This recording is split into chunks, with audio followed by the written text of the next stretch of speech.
Bonjour, j'espère que vous allez bien, que vous passez un excellent dimanche. Je vous invite à visiter quelque chose de très formidable. Vous allez apprécier.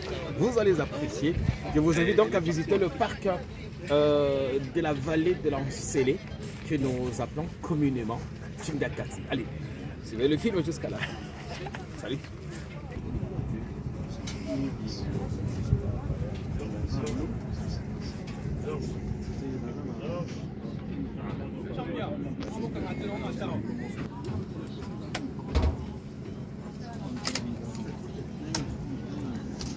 À partir du moment où c'est payant,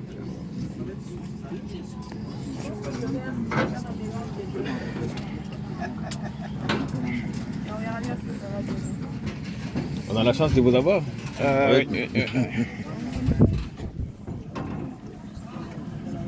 Attention.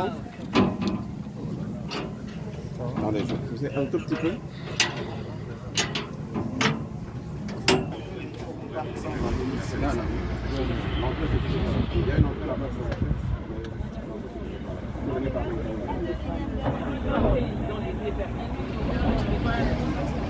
Nous allons commencer le safari. Donc nous sommes situés, comme vous l'avez constaté, à 50 km de Kinshasa. Le parc il a une superficie de 20 000 hectares et le périmètre de 53 km. Donc tout le long du périmètre, il y a des câbles électriques et une clôture électrique pour empêcher les animaux de sortir du parc. Ok. Alors, le nord, il est par là. Il y a la route nationale qui va vers le Bandundu. Au-dessus des montagnes, là-bas, c'est le plateau de Bateke. Ça recouvre, ça limite tout le parc à l'est et un peu au sud. Et là, à l'ouest, vous avez les collines. Il y a les villages de Kindombo, Mangoeme, Ngandayala qui sont de ce côté-là. Et plus loin, on a le fleuve Congo. Alors, l'étendue du parc, c'est la limite là, de la colline. Il faut encore 3 km vers l'ouest. Et là, il y a les clôtures. Et de ce côté-ci, c'est toute la cime des collines que vous voyez là. Okay.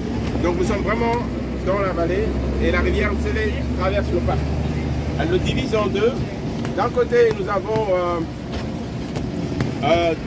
10 hectares sur le côté ici à l'est. Et nous avons aussi 10 hectares sur le côté ouest. Et la rivière Nsele qui passe au milieu. Donc c'est depuis 2018 que l'idée a germé dans la tête du promoteur. Et petit à petit, on a commencé à acquérir les terrains. Au départ, on était vraiment au sud et petit à petit, on est remonté vers le nord pour terminer ici. Alors, comme paysage, qu'est-ce qu'on a? Nous avons déjà toutes les collines. Le plus haut est à peu près 890 mètres de haut. Et ici, nous sommes à 300 mètres d'altitude par rapport au niveau de la mer. Donc il y a un grand dénivelé pour tous les villages. Ils sont là, côté. La maman va passer devant. C'est 890 mètres. Ici, nous sommes plus ou moins à 310, 320 mètres. Et donc il y a un grand dénivelé. C'est ce qui explique que les villages au-dessus n'ont pas d'eau. Surtout le plateau de Bateke, il y a un problème de ravitaillement en eau. Donc ça c'est le relief. Nous avons de la savane pure, de la savane boisée et de la savane herbeuse. Nous avons aussi beaucoup de forêts denses. Et nous avons de la forêt primaire et de la forêt secondaire. La forêt primaire, c'est-à-dire c'est une forêt qu'on n'a pas encore touchée. Donc là, on a des arbres qui ont même jusqu'à 40 mètres de haut. La forêt dense, ça c'est la particularité. Tout le long de la rivière Nsele, on retrouve de la forêt dense. Et il y a des nouvelles forêts. Ce sont toute la réforestation que nous avons faite. On a utilisé du teck, des eucalyptus et des acacias pour faire de la réforestation. Donc ça joue un rôle dans la capture du CO2. Alors, d'où viennent les animaux que nous avons? Il y a des animaux qui étaient déjà ici sur place. Il y avait des petites céphalopes, les petits singes, les green velvets. Il y avait beaucoup de chimbriki. Évidemment, les serpents, il n'en manque pas. Il y en a de toutes sortes, aussi bien des venimeux et des non venimeux. Le boa sébaé, il y en a pas mal. Il y a beaucoup de boa sébaé, mais il y a aussi des najas, il y a des cobras cracheurs. Il y a des cobras cracheurs, il y a des vipères heurtantes. Donc, dans le vivarium, là, nous avons capturé les serpents, on les a vomis pour que nos visiteurs puissent aussi voir la faune reptilienne que nous avons. Alors, il y a tous les autres animaux qu'on a amenés. On aurait pu les amener à partir de l'est du Congo ou bien à partir de la province orientale, parce qu'on a le parc de la Garamba là-bas, il y a beaucoup d'animaux. Mais le problème est que quand l'on doit déplacer des animaux sauvages d'un point A à un point B, la durée doit être de plus ou moins 7 jours. Parce que vous imaginez, ces animaux vivent dans l'état sauvage pur et tout d'un coup, on les attrape, on les met dans un conteneur et ils vont voyager. Donc il y a un grand stress qui se produit. Et si on les garde beaucoup trop longtemps, ils peuvent mourir uniquement du stress. Donc il faut les libérer le plus vite possible. Alors, si on était parti par exemple de la Garamba jusqu'ici, parce que c'est des conteneurs, il faut les mettre sur des véhicules, et les routes ne sont pas en très bon état, ça nous prendrait peut-être 1 ou 2 ou 3 mois avant d'arriver ici à Kinshasa. Donc on aurait des énormes pertes dans les animaux. C'est comme ça que nous sommes tournés vers l'Afrique australe. On a les mêmes types d'animaux que dans la Garamba, et donc on a capturé les animaux en Afrique australe, précisément en Namibie. De là, nous sommes allés au port de Walvis Bay et ça nous prend seulement 4 jours pour remonter jusqu'à Matadi. Et à Matadi, de nuit, parce qu'il fait trop chaud, de nuit, on roule de 8 h jusqu'à 5 h du matin ici. Et on libère les animaux dans ce qu'on appelle un boma, mais c'est une quarantaine en fait. Et dans cette quarantaine, on va les observer pendant 3-4 jours, voir, parce qu'il y a beaucoup qui sont stressés, il y en a qui se sont blessés, se sont donné des coups de corne. On soigne ces animaux-là. Et une fois que c'est fait, on libère. En fait, c'est toute une bâche qui entoure la quarantaine.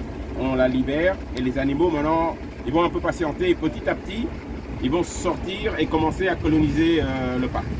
Ils vont coloniser le parc selon 2 éléments. Selon l'habitat qu'ils ont et selon la nourriture aussi. Parce que y en a qui mangent que des feuilles, il y en a qui mangent que de l'herbe, il y en a qui mangent des écorces d'arbres. Donc voilà, ils vont coloniser le parc selon leur habitat et leur nourriture. De l'eau, il y en a un peu partout. Comme je vous ai dit, on a plus ou moins 40 sources. Mais néanmoins, on avait aussi construit on avait fait des petits lacs de retenue. Il y en a 6. Justement, pour les animaux qui savent au relever. Mais il y a tellement de sources que les animaux... mais bon, ça décore le parc. Donc, comme eau, nous avons justement la rivière Tsélé. Nous avons 40 sources qui se forment en ruisseaux, qui descendent et qui vont se jeter dans la rivière Tsélé. Et tout ça part dans... Ok, maintenant il faut stopper cela. Ouais, go, derrière la grille. Stop!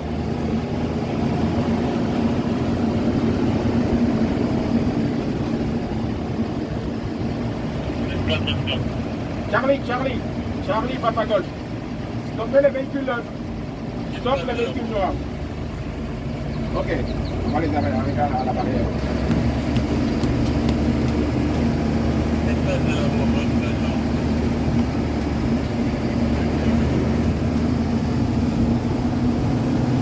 Avance jusqu'au niveau de mon véhicule.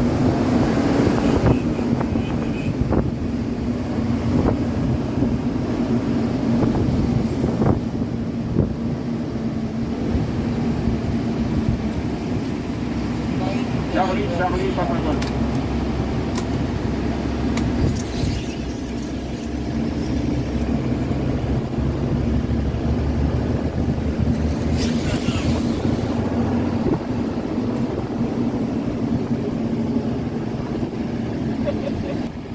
Par exemple, ces arbres-là, ce sont par exemple des acacias. Ça, ce sont des arbres qu'on a plantés.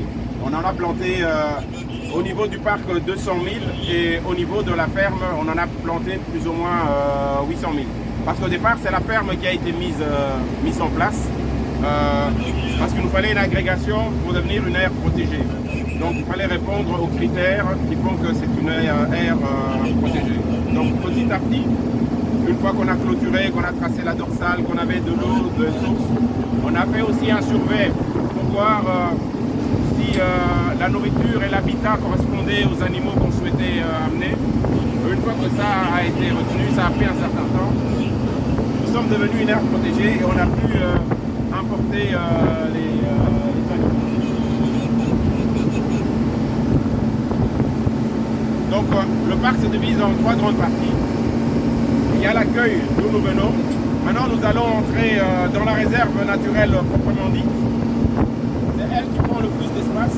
Elle a à peu près 90% des 20 000 hectares. Et on ne peut rien construire dans ces 90%. Parce que sinon, on perd la qualité de parc. Ça doit rester vert, sauvage et naturel.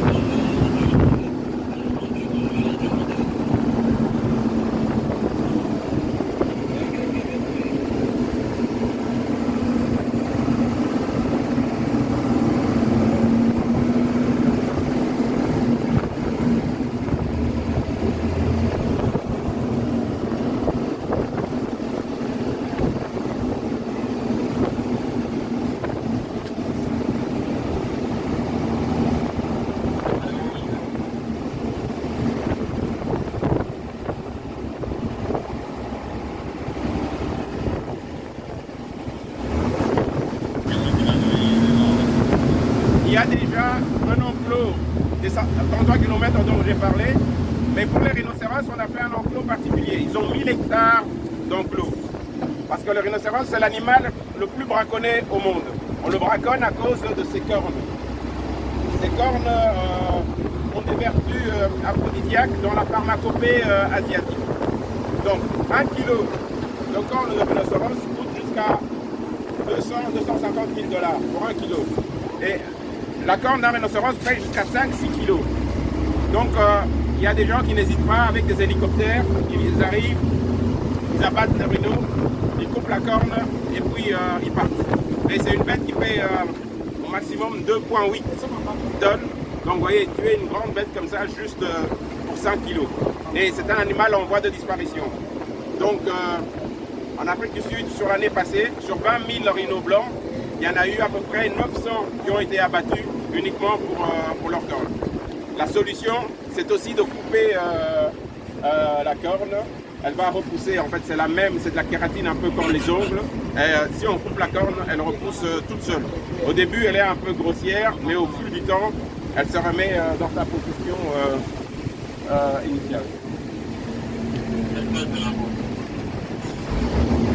Donc ici au parc, en Afrique, il y a 2 types de rhinocéros. Les rhinocéros blancs et les rhinocéros noirs. Mais attention, tous les rhinos sont gris. Le blanc et le noir là, c'est juste des écarts de langage.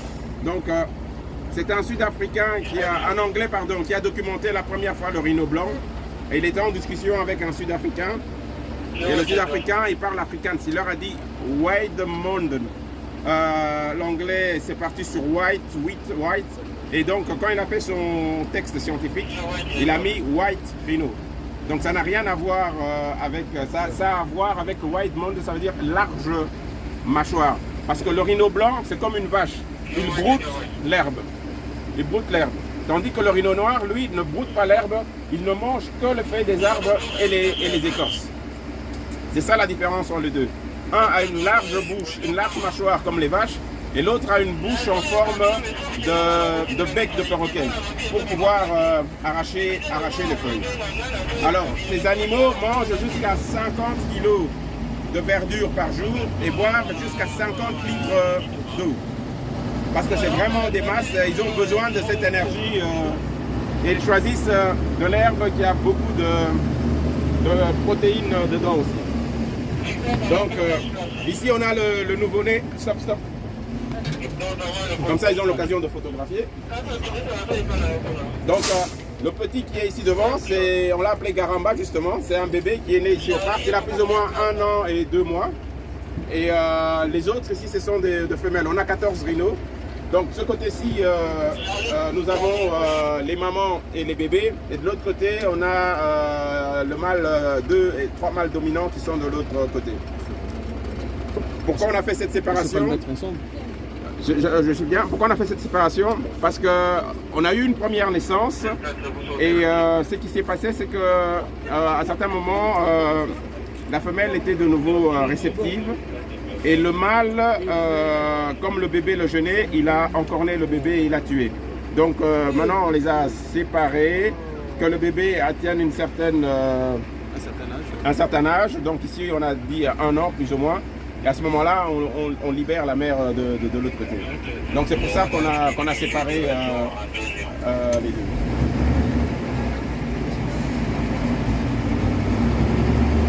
Vous avez dit qu'ils prennent jusqu'à 50 litres d'eau par jour? 50 litres d'eau par jour et 50 kilos de nourriture. Alors, ils ont une très mauvaise vue. Il y a une rivière à côté ou c'est vous qui... Ah, ok. Ils ont une très mauvaise vue, ils voient plus de 30 mètres. C'est la distance de sécurité pour les rhinos. Dès qu'ils vous aperçoivent, ça dépend de son humeur, donc il faut toujours rester vigilant. Ça reste des animaux sauvages, donc les maximum 30 mètres de distance pour la sécurité. Vous avez déjà enregistré des cas d'agression? Des cas de bousculade, pas une agression directe.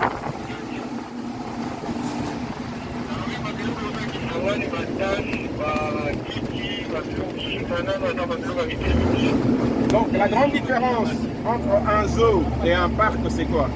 Dans un zoo, les animaux sont dans des cages.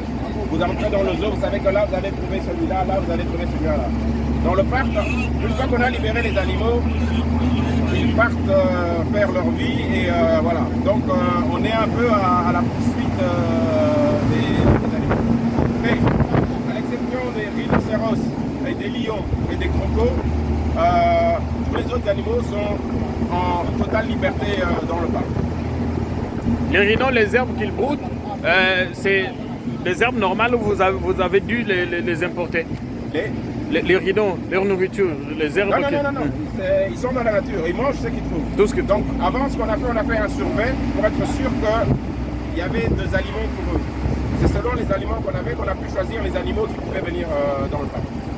Ok, stop. Donc, ici, vous allez voir des paillotes de ce type dans le parc, avec une mangeoire en dessous. Alors, le sol de Kinshasa, c'est un sol qui est argilo-sablonneux. Donc, il y a plus ou moins 80% de sable et seulement 20% d'argile. Il n'y a pas beaucoup de sels minéraux. Les animaux ont besoin de sels minéraux pour leur digestion, etc. Donc, qu'est-ce qu'on fait? On prend des blocs alléchés qu'on met là-dedans. C'est pour ça qu'on met la hutte quand il pleut pour que ça ne se dissolve pas. On met des blocs alléchés là-dedans. Et aussi, on met un produit qui est du red line, parce qu'il y a beaucoup de tiques dans les environs. Et donc, quand l'animal se penche pour lécher, le red line s'applique sur sa peau et ça l'aide aussi à lutter contre les tiques. C'est comme ça qu'il y a des paillotes comme ça un peu partout dans le parc. Ok.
7h30 et 10h, ils viennent de se réveiller, ils sortent et ils vont brouter. Vous voyez, les animaux, ils ont une couche de poils là.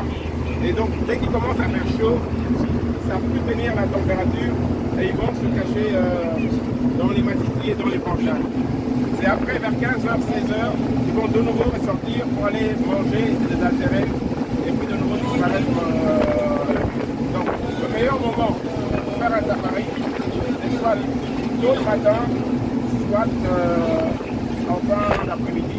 Là, on a l'occasion de voir beaucoup d'animaux.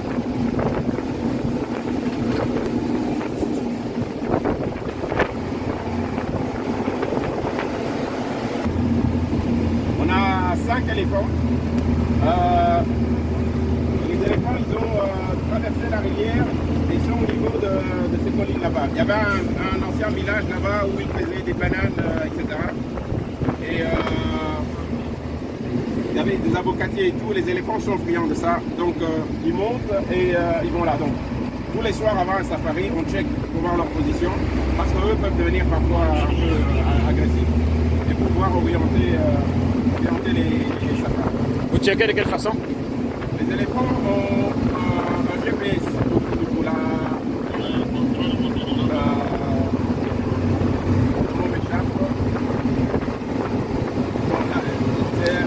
Il y a un dispositif électronique. Les ordres d'éléphants sont dirigés par une femelle ancienne. Et c'est cette femelle qu'on met un GPS qui émet toutes les 20 minutes, qui donne la position du groupe. Donc on peut vérifier à savoir où ils sont à la Voilà, on fait, c'est comme un tracking de voiture où on trace où se trouve les animaux. Il arrive qu'ils sortent de l'enclos, enfin, les éléphants ou certains? Non, ils ne sortent pas de l'enclos. Parce que l'enclos, il est électrifié. Et donc l'éléphant, malgré qu'il a une masse et qu'il a une grosse peau, quand il touche, c'est 8000 watts. Hein. C'est 8000 watts, mais il n'y a pas de courant dedans. Donc c'est la tension. C'est comme si on utilisait un taser sur vous. Il n'y a pas de courant dedans, donc ça ne tue pas. C'est pas létal. Mais ça assomme sérieusement. Donc dès qu'ils touchent, ils font demi-tour et ils rentrent dans le parc.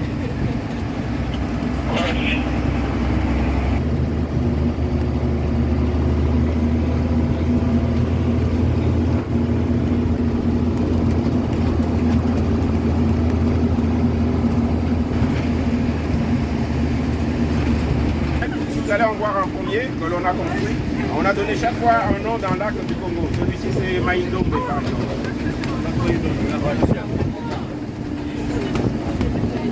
Donc il y a deux sources. Une source vient de la gauche et l'autre de la droite. Et ça remplit le lac et l'eau ressort là et repart vers la rivière ici. Lac artificiel.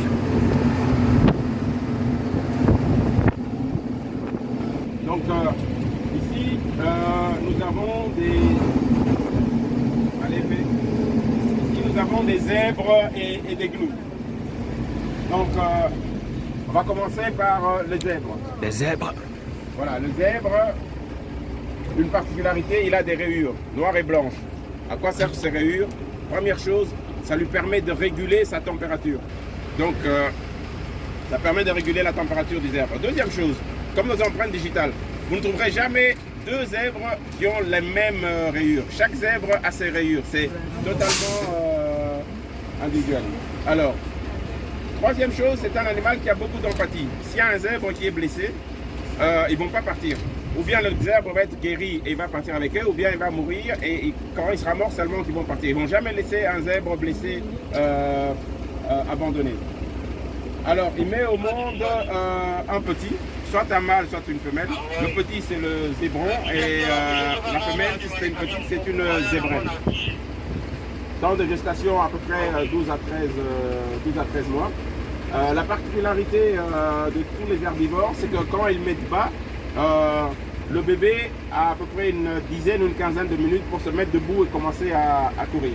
Ce qui n'est pas le cas par exemple chez les félins. Chez le félin, un petit lionceau, il naît aveugle et ça va prendre du temps, presque 3 ou 4 mois avant qu'il soit indépendant. Mais ici, il doit être rapidement indépendant pour qu'il puisse fuir les prédateurs. Et c'est ça un peu qui régule aussi les animaux dans la savane. Sinon, il y aurait trop de lions et plus Tous les zèbres. Alors, il y a trois types de zèbres, on les reconnaît par le nombre de zébrures. Il y a les zèbres de plaine, les zèbres de montagne et les zèbres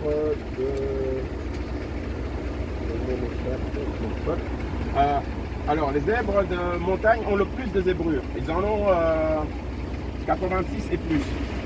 Les zèbres de plaine, ils en ont... Ils sont féroces. Non, les herbivores. Stop, stop, stop. Là-bas, vous voyez l'animal que vous voyez là avec les cornes. Ça, c'est ce qu'on appelle un gnou. Ou wild beast en anglais, le gnou.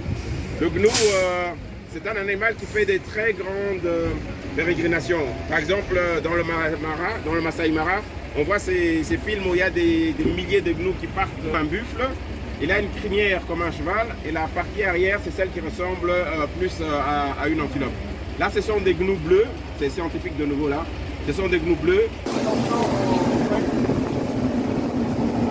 Allez,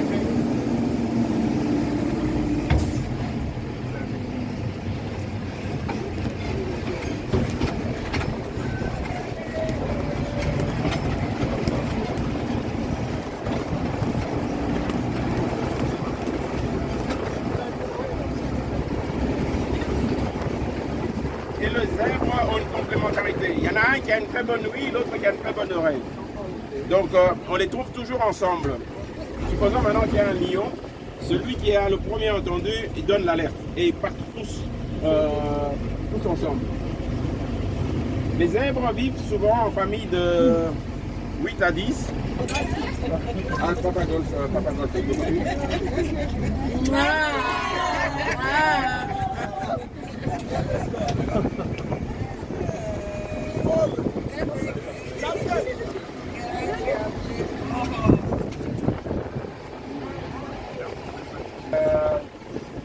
Baluka, comme ça, par là.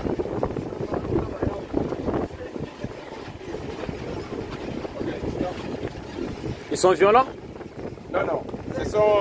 Les herbivores sont très peureux. Très peureux. Le seul herbivore qui est dangereux, le seul et l'unique, c'est le buffle. Dans la savane, les deux animaux qui tuent le plus d'humains, c'est le buffle et l'hippopotame. C'est pas le lion, c'est le buffle et l'hippopotame. Non, non, le lion, lui, dès qu'il a mangé sa nourriture, c'est fini. Il ne va pas tuer les gens. Mais les humains, c'est surtout les buffles et les hippopotames parce qu'ils sont territoriaux. Et l'hippopotame, par exemple, il est herbivore. Il va tuer pour tuer. Il ne va pas manger ce qu'il a tué. Et le buffle non plus. C'est parce qu'on l'a perturbé sur son territoire.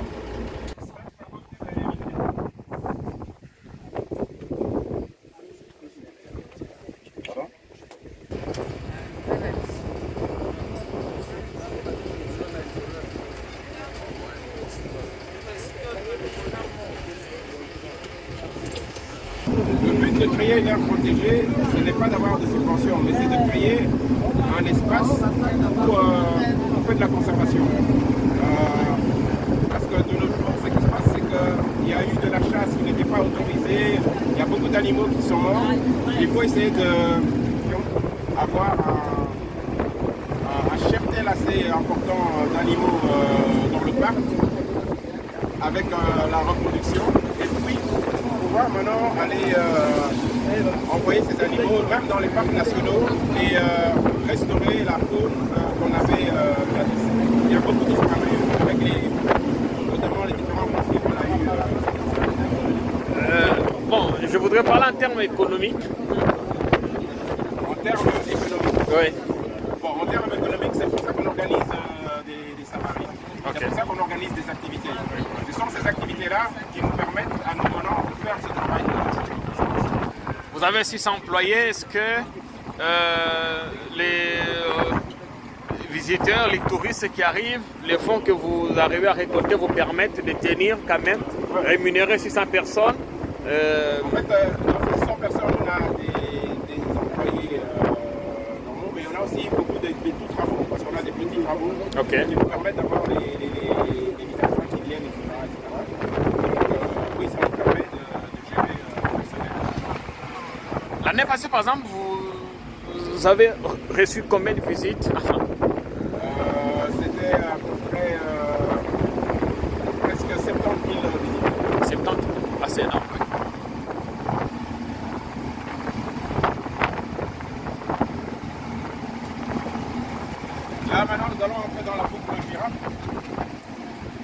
de girafes. Quand on a les girafes, ils sont venus s'installer dans cet espace. Oui, les éléphants aussi aiment bien les chais. Et qu'est-ce qui s'est passé? Ils ont démonté la cabane pour pouvoir avoir accès au self. Donc maintenant, on doit réfléchir pour les élever un peu, pour que les éléphants poussent aussi, ou bien trouver un autre système pour que les éléphants puissent aussi avoir accès. Sinon, ils démontent. Ça fait la troisième fois qu'il la démonte juste pour avoir accès au self. Alors les zèbres, je vous ai dit que ces rayures blanches et noires permettent de réguler sa température. Okay. Donc le zèbre, c'est le seul animal qu'on verra qui fait chaud ou froid. Les autres, ils entrent là-bas dans tous les matitis là-bas. Et dès que... Donc ça peut être ici, il y a 20 000 hectares, hein, ils se baladent, ils entrent dans les matitis et dès qu'il fait moins chaud, alors ils reviennent et ils recommencent à brouter. Donc on parle des serpents aussi. Oui, c'est vraiment la vie. Alors, dans les venins, il y a deux types de venins. Il y a les hémotoxiques et les neurotoxiques. Les hémotoxiques, ça empêche la coagulation du sang. Et les neurotoxiques s'attaquent directement au nerf. Donc, tout ce qui coule, c'est ça les symptômes. Et il faut réagir assez rapidement. Dans l'heure et demie, la personne qui a été piquée peut mourir. Ça dépend maintenant de sa corpulence, ça dépend de la quantité du venin qui a été injecté à l'intérieur du corps. Alors les gens me diront il y a la pierre noire. La pierre noire, c'est pas quelque chose de scientifique.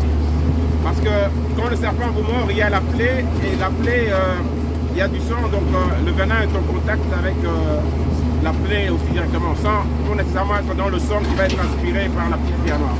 Donc, il ne faut pas prendre ça dans sa tête comme un remède anti-vénéneux. Il existe des antivénins. Avant, il y avait un antivénin pour les hémotoxiques et un antivénin pour les neurotoxiques. Mais quand la personne a été piquée, elle est sous le choc, elle ne sait pas quel type de serpent il a piqué. Donc, pour déterminer, voilà, le médecin là-bas devait se focaliser sur les symptômes des neurotoxiques et des émotions. Et alors, maintenant, en Afrique du Sud, on a mis au point un seul antivenin, mais qui contient les deux.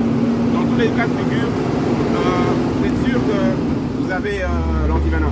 Donc, on le tape dans une partie charnue de la cuissotte, à 10 cm de laine, saute dans la fesse intramusculaire. Et s'il y a un médecin, alors lui peut la faire. Mais s'il n'y a pas de médecin, on conseille de le taper. Vous en avez ici? Oui, on est obligé. Il y a eu déjà des cas enregistrés de morsures? Non, pas de morsure de serpent. En fait, le serpent, c'est un animal très peureux, très peureux. Donc, il sent les vibrations sur son ventre. Dès qu'il sent des grosses vibrations, il part. Le serpent devient dangereux que quand il est surpris. Donc, quand il est surpris, c'est par défense qu'il va venir vous piquer. Et injecter du venin. Parfois, il n'injecte pas du venin, mais parfois, il injecte beaucoup de venin. Le seul serpent qui est très dangereux, c'est le mamba noir. Il y en a ici aussi. Le mamba noir, il est gris, et on l'appelle mamba noir parce que l'intérieur de sa bouche est tout noir. Lui, il va vous agresser, il va même vous suivre. Mais les autres serpents, eux, ont tendance à fuir. Non, il n'y a pas de mamba noir ici, mais à Lubumbashi. Donc, si on trace une ligne de Lubumbashi jusqu'en Afrique du Sud, toute la partie Afrique australe, là, à partir du Katanga et vers le sud, là, il y a beaucoup de mamba noir. Des cas de braconnage à l'intérieur du parc? Oui, des cas de braconnage, mais j'appellerais ça du braconnage particulier parce que c'est surtout des pêcheurs qui étaient habitués à pêcher dans la et bon, voilà. Quand on attrape des braconniers, c'est des pêcheurs ou bien des gens qui viennent chercher les ripostés dans les palmiers. Bon, heureusement, on n'a pas de braconnage de grands animaux. C'est ici que se situe la quarantaine et on met une bâche brune tout autour. Quand les animaux arrivent, on les met ici en observation pendant 3-4 jours. Et après ça, les vétérinaires checkent les animaux. Et comme on lui dit, ok, c'est bon, s'il y a des blessés, on les abat pas, mais on les fait dormir avec un petit hypodermique là. On les soigne et on les met ailleurs. Dès qu'ils sont guéris, on les remettra dans la nature. Et alors, dès qu'on est OK, on ouvre les rideaux et les animaux maintenant vont à la conquête et à la colonisation du parc. Mais ceux qui sont là, comment vous arrivez à comprendre qu'il y a un animal qui est malade et qu'il faut qu'on le soigne? Alors quand un animal est malade, il quitte, il ne reste plus avec la horde. Il se met à part, il est plus faible, il ne réagit plus. Et donc c'est en fonction de ça qu'on se dit, bon, on doit le checker de plus près. Si on sait le soigner directement, c'est pas souvent. Alors ce qu'on fait, on prend le fusil hypodermique, on l'endort, on le soigne, on le met au QG, au centre de validation, on l'observe, on le soigne et dès qu'il est en bon état, on le réendort et on le dépose à l'endroit où on l'avait pris et puis il repart. Il y a des agents derrière chaque type d'animaux pour suivre de près le mouvement. Comment ça se passe, à quelle fréquence? Il y a des patrouilles quasiment tous les jours. Il y a des rangers, des éco-gardes qui patrouillent à pied, à cheval, à moto dans le parc. Et donc eux doivent observer les animaux, observer la clôture, etc. Et dès qu'ils voient une anomalie, ils nous signalent et on intervient avec l'équipe de vétérinaire. Oui, mais bon, pour l'instant on fait avec ça. Parce que tous les crocodiles du Nil, pourquoi du Nil? Dans toute l'Afrique on a quasiment les mêmes, mais c'est chaque fois le premier scientifique à l'endroit où il les a observés, c'est lui qui a écrit la première documentation, il dit voilà, c'est identification par rapport, voilà c'est ça. Ouais. Il y en a combien ici? Ici il y en a 16, il y en a un tout gros là-bas, celui-là il pèse 900 kilos plus ou moins. Celui qui est là-bas. Ouais. Tous importés? Pas tous, il y en a des qui se reproduisent? Oui, ils se reproduisent, ils pondent des œufs. Donc ici sur le sol, il n'y a pas trop de soucis parce qu'ils ne sont pas rapides, vous voyez, ils ne marchent pas vite. Mais dans l'eau, ils peuvent atteindre 30 à 40 km/h de vitesse dans l'eau quand ils viennent. Donc dans l'eau, c'est un peu... Le plus vieux peut avoir quel âge? Alors, ici, ce sont relativement des jeunes, mais un crocodile peut vivre comme un reptile jusqu'à 100 ans sans problème. À Kisanto, au jardin botanique, il y en a un qui a 86 ans.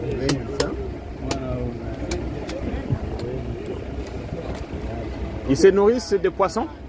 On les nourrit, comme je dis, comme il y a des animaux qui meurent, on leur donne, mais on leur donne aussi, ils se nourrissent de poissons, mais on leur donne aussi un complément alimentaire, parce que c'est les seuls qui sont sous enclos. Il n'y a que les animaux qui sont sous enclos à qui on donne de la nourriture. Les autres, ils se débrouillent eux-mêmes. C'est des herbivores. Dans un lac artificiel, est-ce que c'est un bon habitat pour... Alors, le lac semble, et certes, c'est un étang artificiel, mais il est alimenté par le lac Kivu. Okay. Et il y a un mouvement d'eau. Donc, il y a, qui dit mouvement d'eau, dit qu'il y a de l'oxygène, et donc il n'y a pas de souci pour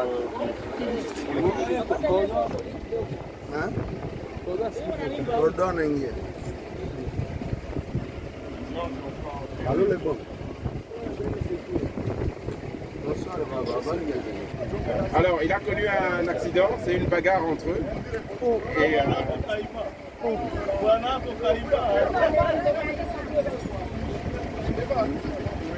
des carnivores, des crocodiles de Nil. Et certes, le lac est artificiel, mais alimenté par le lac Kivu. Donc il y a tout pour qu'il y ait de l'oxygène.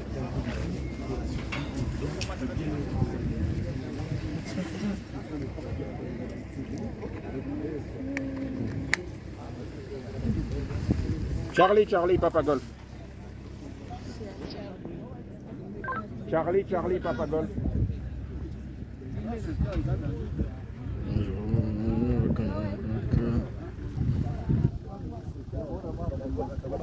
Bogulaga.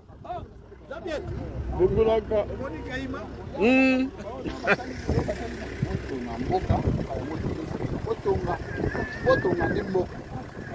botika biso baventure boye te bolongola baprete baplace botie bozwa baparke mosusu botonga na nzele parke mosusu botonga na kasai parke mosusu botonga na bal c'est comme ça ne mboka etonga. Merci beaucoup, mon ami. Merci Aïcha. Voilà, Pierre soko koto yama na efoki mambango ebeti so Bon, il y a eu des rumeurs comme quoi à Kingakati on jette les gens na banini, na balak, bangando, bali akango. Yo moko ozali awa. Hein? Alors ba soki Kingakati bangando bazakuna. Awa nde za chikango biso tuzosepela. Yo uti Ituri. Oui, je suis coordonnateur là-bas. Depuis naza coordonnateur Ituri nazoro bamona. Oza eloko yango esungi biso mingi. Oza bona ngeza première fois na yawa. Donc on s'est pas dit comment la crocodile. Et puis tu as merci na chef de l'État, sénateur, président Joseph Kabila, ça biso chef. Togoya na banga, togoya na famille, ba pe kotala. Kitoko. Maman Oli, ça va après. Là c'est mieux, si tu prends l'arbre, là je sentirais quelque chose. Attends, on joue Daniel.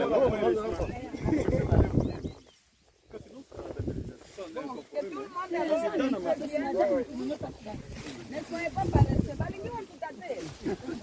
Descendez oh. Biko agopa.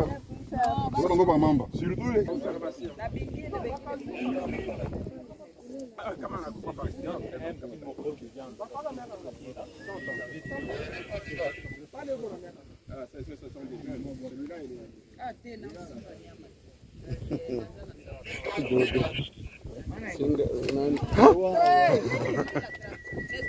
tu as raté ça à cause des rêves.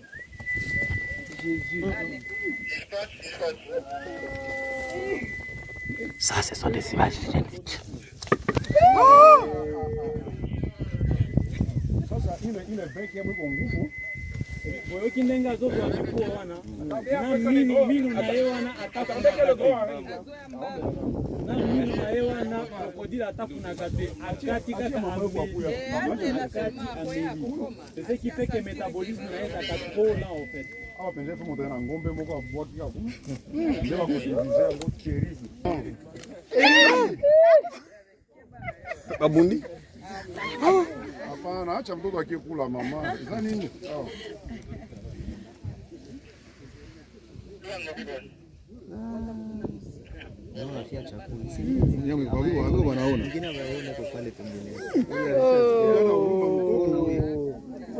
Abaone hata. Papa Doudou. Attention. Oh, vous les vendez les premiers. Il est le gros bandou. HATC comment c'est pas trop.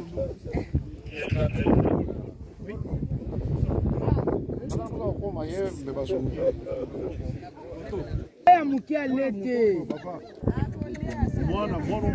babotoli yango na mama na bango. Ah oui, ah ici oui. Ah mama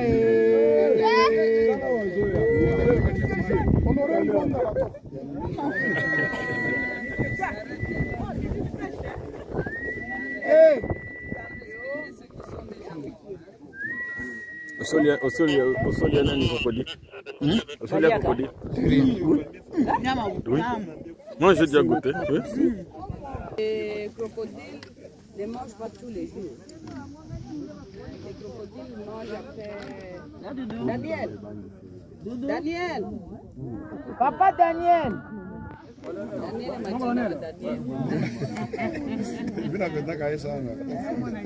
Sema Daniel akini hapa njoo hapa na wana Daniel. Hapa kushika. Attention papa. En fait, normalement, dans les crocodiles, c'est la main de pied en dehors. Vous avez le matin, vous pouvez avoir un peu de temps. Il y a un peu de temps, mobile, Abandi uribi nao. c'est comme ça que tu peux s'acabar une seule fois. On peut faire 30, 40 jours, ce qui est allié ici. On peut manger même une seule fois tous les 2 mois. Mais ce n'est pas bien si ils sont Attention. en captivité comme ça. Ce n'est pas bien de les laisser très longtemps. Courant. Sans pour autant les nourrir.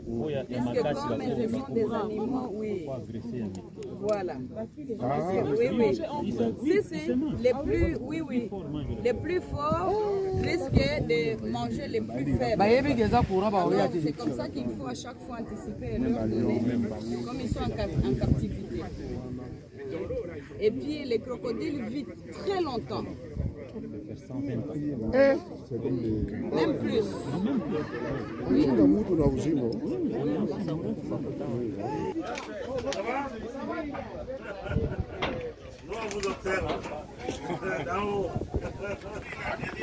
Mais comme ils ne mangent pas tous les jours, comment vous arrivez à comprendre que là, ils ont faim et ils doivent être servis? Non, c'est comme le serpent. Dès qu'ils ont mangé, ils leur font un temps de digestion assez long. Et on sait que toutes les 3 ou les 4 semaines, on doit leur donner à manger. Chez le serpent, c'est encore plus flagrant. Parce que le serpent, quand il avale une proie, une chose, le serpent ne mange jamais un animal mort. Jamais. Donc si vous prenez une souris morte, vous mettez chez un serpent, il doit tuer lui-même sa proie. Il doit tuer lui-même sa proie. Une fois qu'il a tué, il avale. Mais vous voyez, quand le serpent avale par exemple une antilope, il y a les cornes, les sabots, etc., etc. Tout ça doit être dissous. Donc les sucres et les acides à l'intérieur vont dissoudre là. Ça va prendre à peu près 3 semaines à 4 semaines. Une fois qu'il a dissous, il va faire ses excréments et il va muer. Alors quand le serpent a mué, on sait qu'il est prêt pour qu'on lui donne de nouveau de la nourriture. Mais ici pour le croco? Le croco, ça on sait c'est après 3 semaines dès qu'ils ont eu la nourriture. Et puis Les quarantaines d'années, c'est l'âge. Non, âge des humains. Avec l'âge des humains, le crocodile peut aller jusqu'à 100 ans.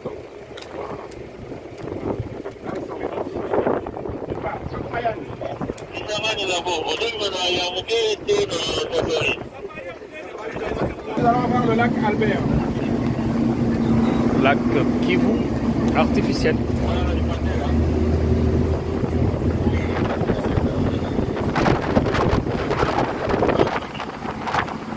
Alors, quand on dit lac Kivu, il ne faudrait pas confondre avec le lac Kivu que nous connaissons dans l'Est. Hein? Alors, en fait, ce qu'on a fait, c'est le parc Stapa microcosme du Congo.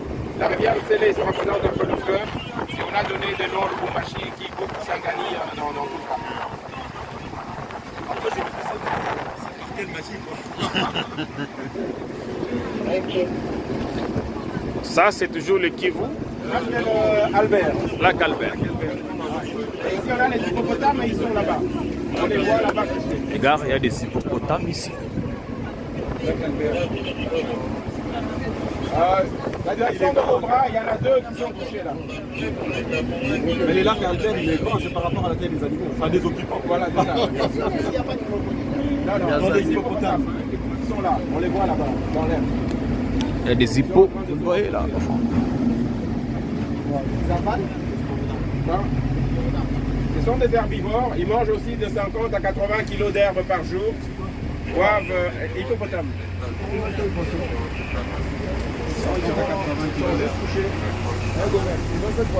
Pardon? Non, herbivores. Voilà, ils sont là.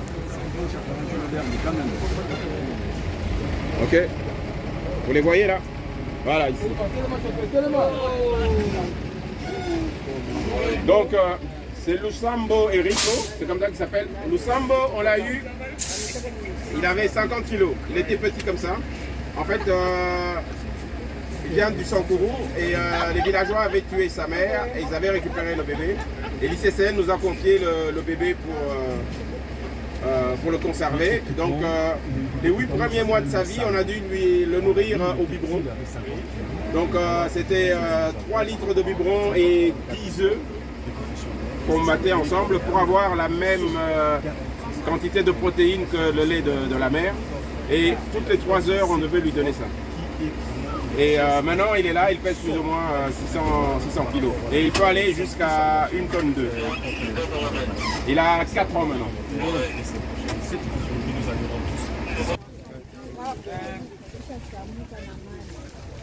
Faites attention.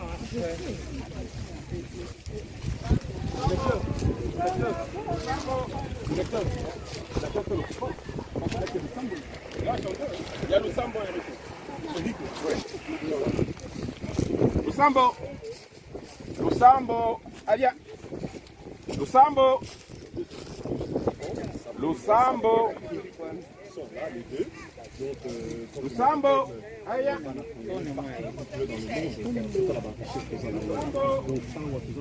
Il n'a pas faim par hasard? Non. Lusambo. Lusambo. Non, aujourd'hui. Il veut pas. Il veut pas. Le code ne passe pas. Il va voir si par là il va. D'habitude, quand vous l'appelez, il arrive? Oui. Parce que c'est qu'on va lui donner un complément alimentaire, mais comme il ne sent rien, je suppose. Ces gens-là, c'est moi qui vois. Lusambo. Lusambo. Aïe. Lusambo. Lusambo. Aïe. Ma. Aïe. Ma. Lusambo. Lusambo.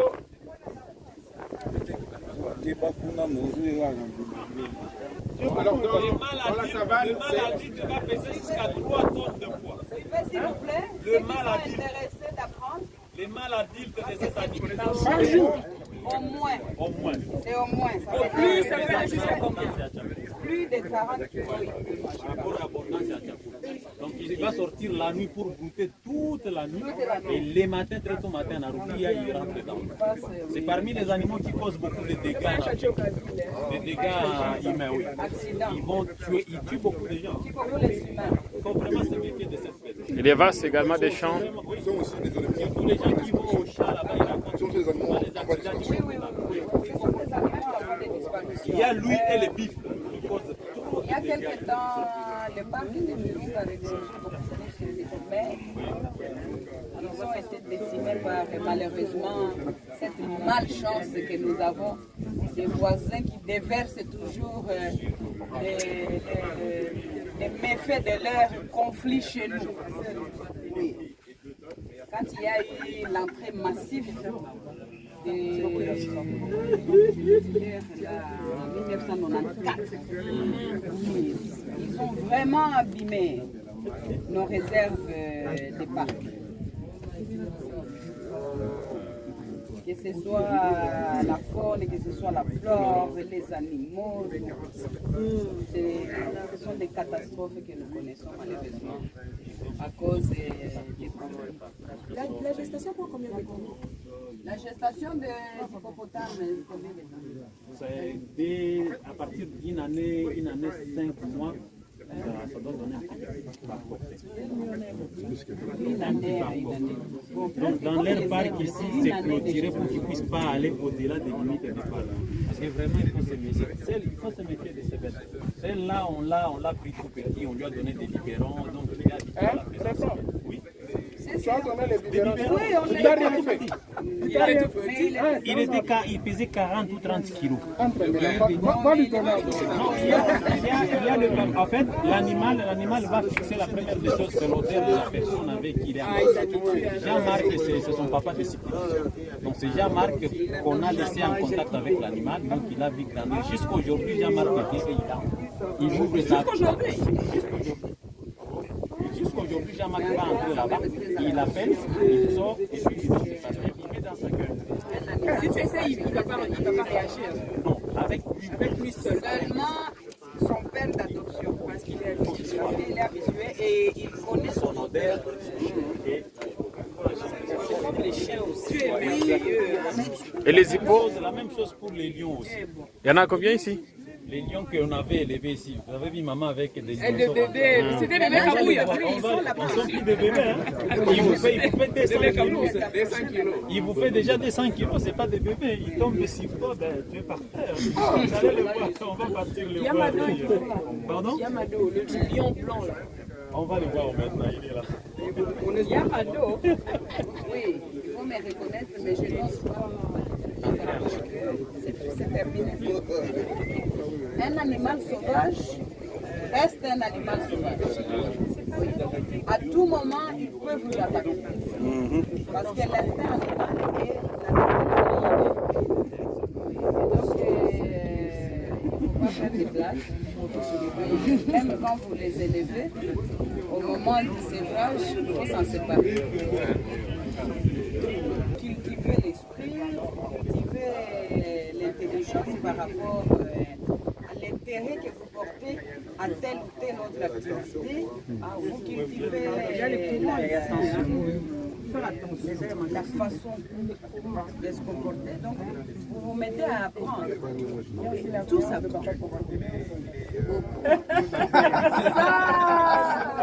Surtout.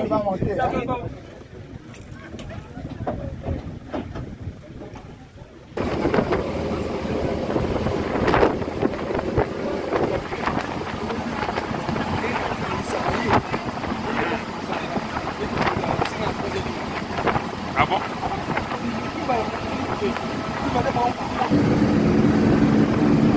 C'est là qu'il y a les avions. C'est le monde équipe. Ok. On ne sait pas voir à partir d'ici.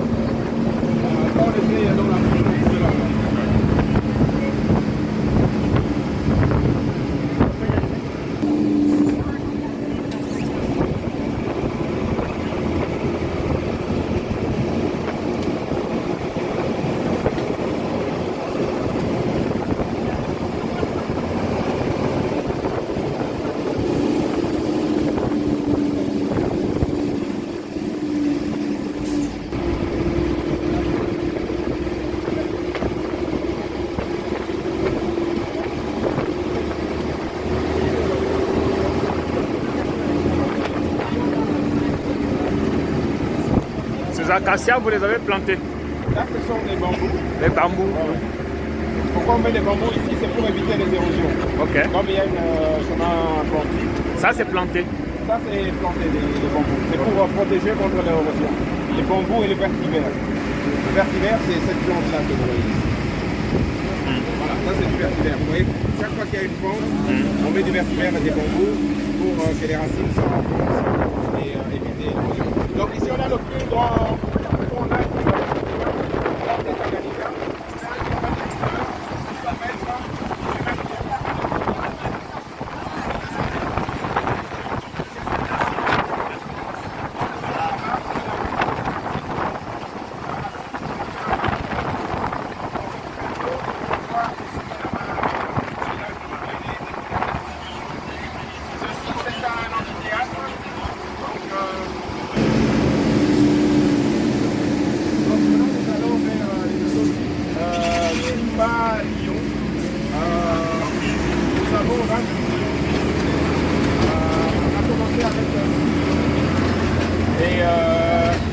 Il y a eu une première portée, mais la lionne a mangé ses lionceaux. Donc, ça peut arriver. Les chats font la même chose, parfois même les chiens font la même chose. À la deuxième portée, pour éviter que la lionne mange ses petits, on l'a laissé allaiter 2-3 jours. Après, on lui a jeté de la viande et on a récupéré les petits. Donc, on a élevé les lionceaux pendant presque 1 an. Au biberon, et puis à la viande hachée, et puis à la viande caramel. À cause de la lionne. Donc, c'est le plus grand de là.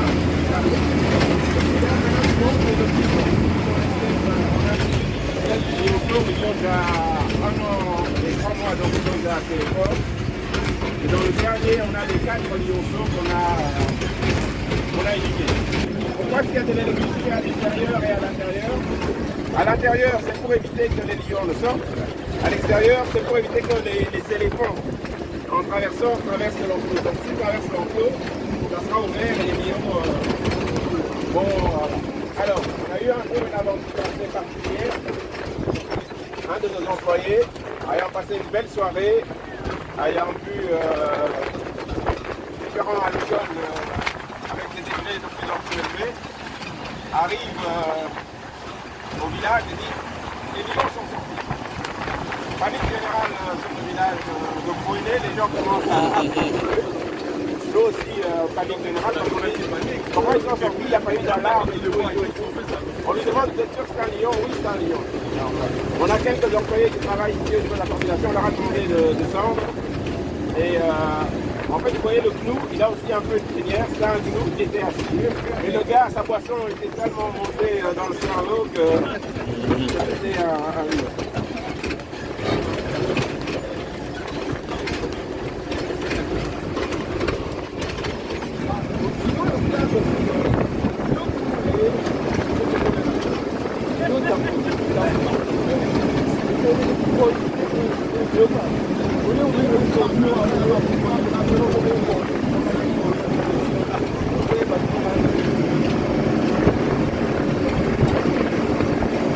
Là au fond, c'est l'avion transformé en restaurant.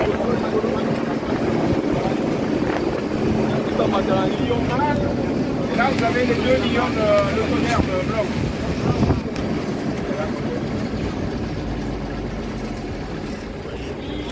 Les lions, les gars.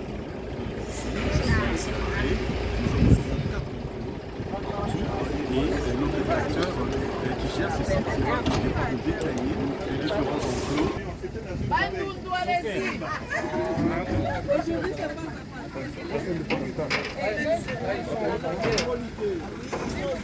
Oui, on vient.